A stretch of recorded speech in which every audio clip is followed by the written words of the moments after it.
இயேசு கிறிஸ்து தன் மகனுக்கு, மகளுக்கு எழுதும் பாசமுள்ள கடிதம். என் அன்பும், பரிவும், பாசமுமிக்க நேச மகனுக்கு, மகளுக்கு உன் அருமை தெய்வீக அப்பா இயேசு கிறிஸ்து திவ்ய நற்கருணை பெட்டியில் இருந்து பேசுகிறேன்.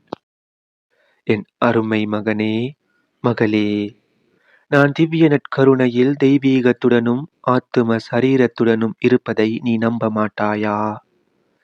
நான் தன்னந்தனிமையில் எவ்வளவு காலம் உன் வரவுக்காக ஆவலுடன் காத்துக் கொண்டிருக்கிறேன்.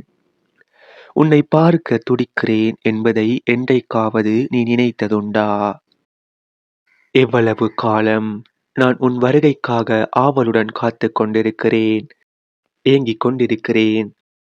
எத்தனை வருடங்கள் நீ இந்த உலகில் வாழப் போகிறாய்? எப்பொழுதாகிலும் நினைத்ததுண்டா?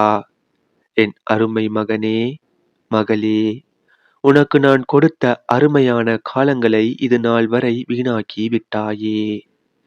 நாளை நீ உயிருடன் இருப்பாயா என்று இன்று உன்னால் யூகிக்க முடியுமா? இன்று இரவு நீ நித்திரைக்கு போகும் முன் ஒரே ஒரு நிமிடம் யோசித்துப் பார். நீ உன் கண்களை மூடுவதற்கு முன் உன் தகப்பனாரையோ, தாயாரையோ, கணவனையோ, மனைவியையோ, பாசமுள்ள பிள்ளைகளையோ, பேர குழந்தைகளையோ பார்ப்பது கடைசியாக இருக்கலாம் அல்லவா? காலையில் கண் விழிப்போமா அல்லது கண் விழிக்க மாட்டோமா என்பது படுக்கப் போகும் போது உனக்கு தெரியுமா? அதுவே கடைசி இரவாய் இருக்கலாம் அல்லவா? என் அன்புமிக்க செல்ல மகனே, மகளே, நீ எப்பொழுதாவது உன் நித்திரையில் இறந்து விடுவாய் என நினைத்ததுண்டா? நீ நினைக்கலாம், நான் நல்ல சரீர சுகத்துடன் தானே இருக்கிறேன் என்று.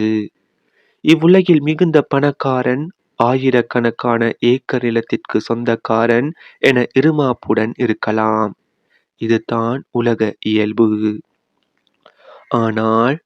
ஆனால் நீ திடீரென்று இறந்துவிட்டால், இறந்த பின் உனக்கு கல்லறையில் கொடுக்கப்படும் நிலம் உன்னை அடக்கம் செய்யும் பெட்டியின் நீளம், அகலம் மட்டும்தான் தரப்படும். அதுவும் சில காலம்தான். அதன்பின் நீ என்னவாகுவாய்? அடக்கம் பண்ணிய நிலம் யாருக்கு சொந்தமாகும்? அதை பற்றி எப்பொழுதாகிலும் சிந்தித்தாயா?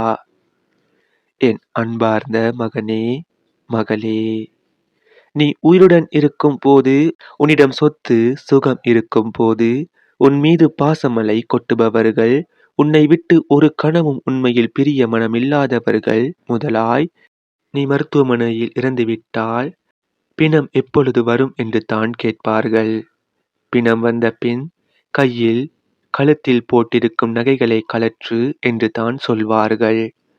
குடும்பங்களில் அந்த நகை எனக்குத்தான், இந்த நகை உனக்குத்தான் என பிணத்தை எடுக்கும் முன்பே சண்டை சச்சரவுகள் ஆரம்பித்துவிடும். அது முடிந்த பின்பு பிணம் நாற்றம் அடிக்க ஆரம்பித்து விட்டது, சீக்கிரம் கல்லறைக்கு கொண்டு போய் அடக்கம் செய்யுங்கள் என்று தான் சொல்வார்கள். அவசரப்படுவார்கள்.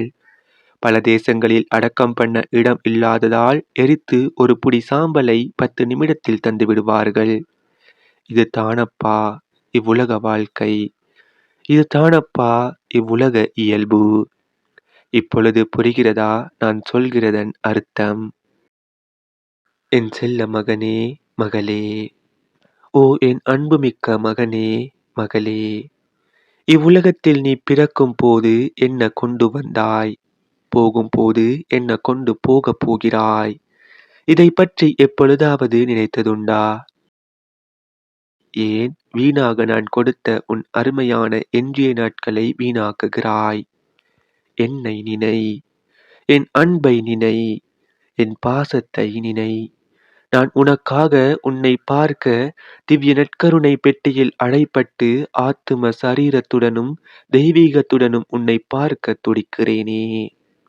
நீ செய்த பாவங்களை, உன் வாழ்நாளில் செய்த சகல பாவங்களையும், அற்ப பாவங்களையும், சாவான பாவங்களையும் நீ மனதார வருந்தி வேதனைப்பட்டு என்னிடம் உண்மையாக மனதார மனமுருகி மன்னிப்பு கேட்டு, இனிமேல் அவ்விதம் திரும்ப செய்ய மாட்டேன் என்றால், நான் உன்னை தீராத நரக நெருப்பிலிருந்து காப்பாற்றுவேன் என உறுதி கூறி உன்னை என்னுடைய மோட்ச இரட்சணியத்தில் சதா காலமும் என்னுடன் இருக்க வழி செய்வேன். நீ உண்மையாக உன் வாழ்நாட்களில் செய்த சகல பாவங்களுக்கும் உத்தம மனஸ்தாபப்பட்டால் என் அளவு கடந்த அன்பையும் ஆசீரையும் உனக்கு பொழிந்து உன்னை புனிதப்படுத்துவேன். உனக்கு தெரியாதா, நான் உன் பாசமுள்ள தெய்வீக அப்பாவென்று? அதை நீ நம்ப மாட்டாயா? நான் தானே உன் பாவங்களுக்காக உன்னை ரட்சிக்க லூசிபேர் என்ற அந்த அரக்க நச்சு பாம்பிடமிருந்து, அந்த சாத்தானிடமிருந்து, அந்த நரக நெருப்பிலிருந்து உன்னை காப்பாற்ற கல் நெஞ்ச யூதர்களால் அடி மிதிப்பட்டு சிலுவையில் இரு கல்வர்களுக்கு மத்தியில் எல்லா இரத்தமும் சிந்தி செத்தேன் என்பது உனக்கு தெரியுமல்லவா? எனது கொடூரமான முகத்தை அட்டை படத்தில் பார். இப்பொழுதாவது என்னை நம்ப மாட்டாயா? என்னிடம் வரமாட்டாயா? என்னை வந்து பார்க்க மாட்டாயா? நான் உன் அன்பும் பாசமும் உள்ள தெய்வீக அப்பா இயேசு. உன்னை எல்லாம் நித்திய நரக நெருப்பிலிருந்து காப்பாற்ற ஆவலோடு எதிர்பார்க்கிறேன். வா என் மகனே, மகளே. இப்படிக்கு உன் அன்பும் பாசமும் நேசமும் இரக்கமும் காப்பாற்ற துடிக்கும் தெய்வீக அப்பா இயேசு கிறிஸ்து.